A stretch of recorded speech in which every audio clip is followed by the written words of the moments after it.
海賊の王者は一人で十分だ。 I'm a survivor. I'm not gonna give up. I'm not gonna stop. I'm gonna work harder. I'm a survivor. I'm gonna make it. I will survive. I'm a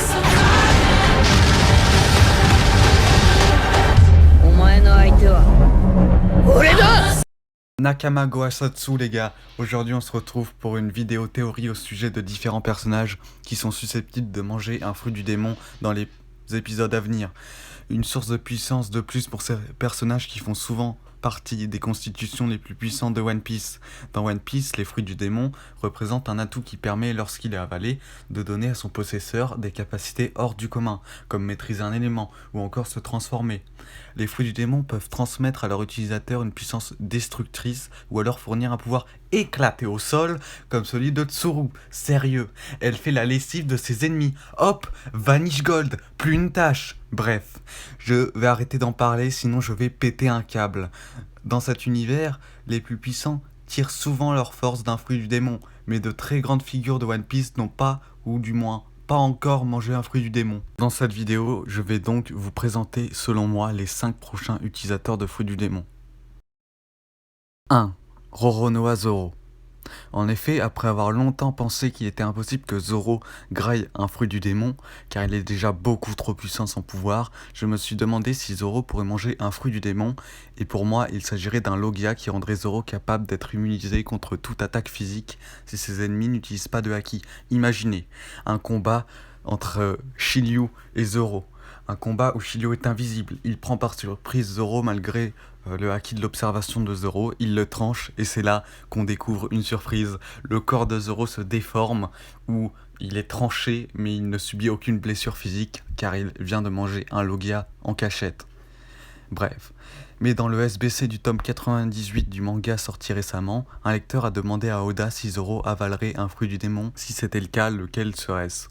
Et le mangaka lui a répondu que ce serait sûrement le fruit du Yonko Kaido, c'est-à-dire le Yuo Yonomi, modèle dragon azur, un fruit de démon de type Zoan mythique, qui lui permet de se transformer en un dragon oriental avec une taille hors norme et une force démesurée. Or, cela ne colle pas avec le personnage de Zoro. En effet, il veut battre dans un combat ultime Mihawk en combat de sabreur à la régulière et donc sans transformation. Et c'est là que tout s'explique. Vous vous en souvenez du chien de compagnie de Mr. Four dans l'arc d'Alabasta, enfin plutôt le fusil de compagnie, car c'était le fusil qui avait mangé un fruit du démon? Et oui, vous avez compris. Et si c'était une des lames de Zoro qui mangeait le Yuo Yonomi, elle pourrait devenir indestructible, telles les écailles de Kaido. Moi je verrais bien Zoro possédant une lame capable de produire des flammes destructrices à l'image du souffle ardent qu'utilise Kaido. Pour le choix du sabre, perso, je mise une pièce sur Kitetsu. En effet, ce sabre est frappé par une malédiction, et dans la mythologie chinoise, les malédictions sont souvent suivies par l'apparition d'un dragon. D'ailleurs, lors de sa présentation à Lockdown, le sabre est accompagné d'un monstre aux allures de dragon. 2. Jesus Burgess. Et oui, le capitaine de la première flotte de cette sale raclure de pourriture de Barbe Noire est dans ce top. Je vous explique. Quelque temps après la guerre au sommet qui a opposé la marine à Barbe Blanche et ses alliés, et qui s'est conclue par la mort d'Ace et de Barbe Blanche, une guerre de représailles a éclaté entre l'équipage du sale fumier Teach et les fils de Barbe Blanche. Bien sûr, Marco a exposé Barbe Noire et lui a distribué une bonne paire de baffes. Teach a perdu des dents, c'était donc plus Marshall D. Teach, mais Mashmal D. Teach. Non! Quoi? Bah alors Jozu lui a pété une jambe et Barbe Noire est maintenant couvert de honte et appelé Marshmal D. Teach. Non! Eh ben non, parce que comme s'il n'était pas assez détestable, il a remporté la guerre et volé des anciens territoires tout en tuant quelques anciens Nakama au passage. D'ailleurs, lorsque l'on voit Marco parler avec Nekomamuchi, l'un des chefs des Mink, il est seul et évoque tristement cette histoire. On peut donc supposer que beaucoup de ces Nakama y ont laissé la vie. Non, Ichimi! Imitation très qualitative de Marco, en pleurs, après avoir perdu comme un loser face à Teach. Et notamment, Jozu y aurait laissé la vie. C'est lui qui nous intéresse aujourd'hui. Il est l'utilisateur du Kira Kiranomi, un paramécia qui lui permet de transformer n'importe quelle partie de son corps en diamant.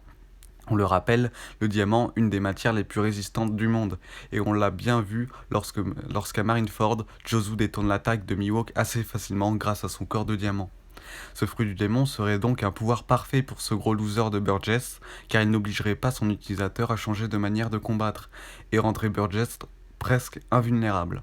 En sachant à quel point ce fruit pourrait rendre puissant un membre de son équipage, Teach le sale fumier a dû tuer Jozu et s'en emparer après.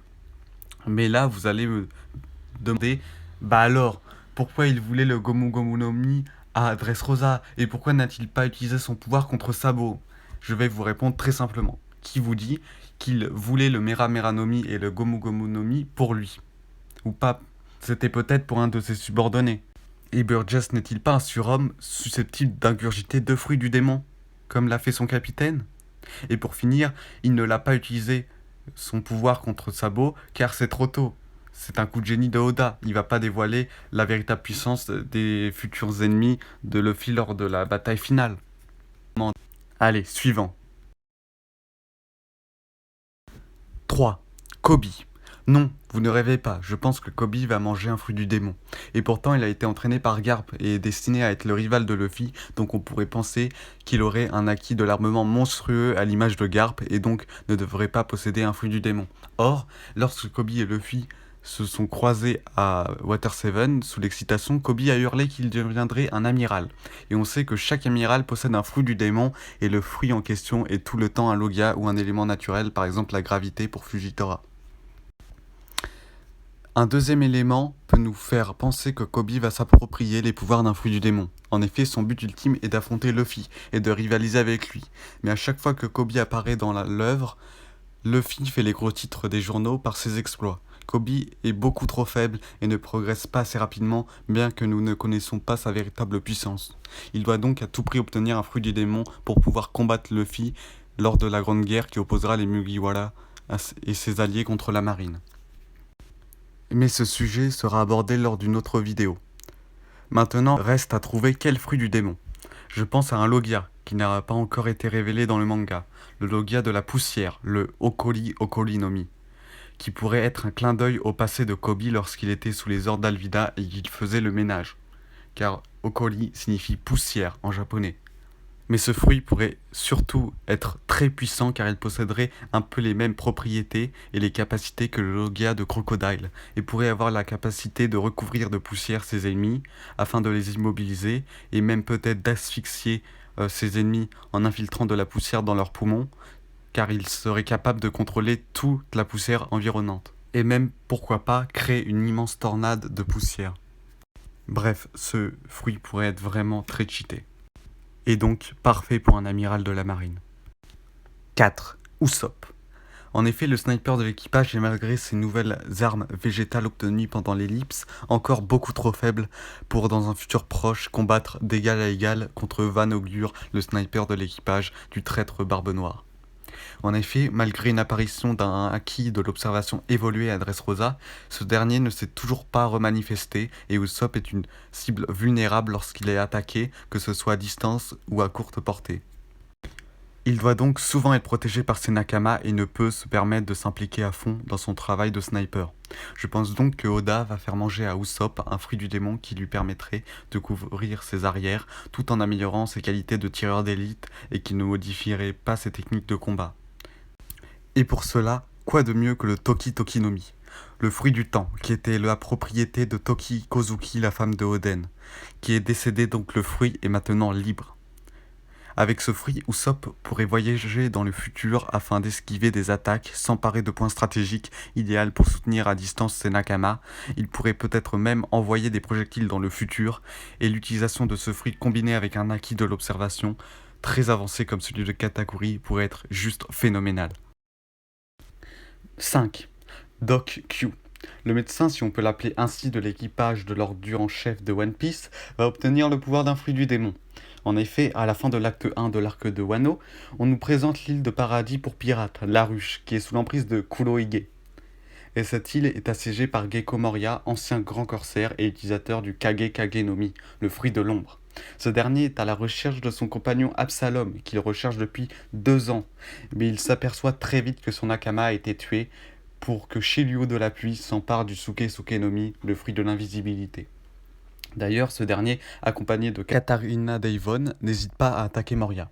Il y a donc deux possibilités. Soit Moria a rejoint l'équipage de Marshall Ditchouin, mais je n'y crois pas une seconde, car Moria avait l'air bien vénère contre le Yonko. Je pense donc qu'il a voulu combattre en duel Barbe Noire et qu'il s'est bien fait laver, et il a même été tué, ce qui arrange Kurohige, car le fruit du démon de Moria permet de contrôler les ombres et de créer et ressusciter des monstres. On peut donc, si on imagine un scénario catastrophique, on peut imaginer Barbe Noire qui s'empare du cadavre de Barbe Blanche et qui y place l'ombre d'un de ses adversaires qu'il vient de vaincre, très puissant. Bref, ce pouvoir pourrait être très utile pour l'équipage le plus détestable de l'univers de l'espace-temps, et afin d'avoir toujours à proximité ce pouvoir, il faut le confier à un de ses commandants en chef qui n'a pas encore de pouvoir. Et pour cela, qui d'autre que Doc Q, le médecin de l'équipage, à qui la personnalité correspond entièrement à ce pouvoir. If I cut out all the noise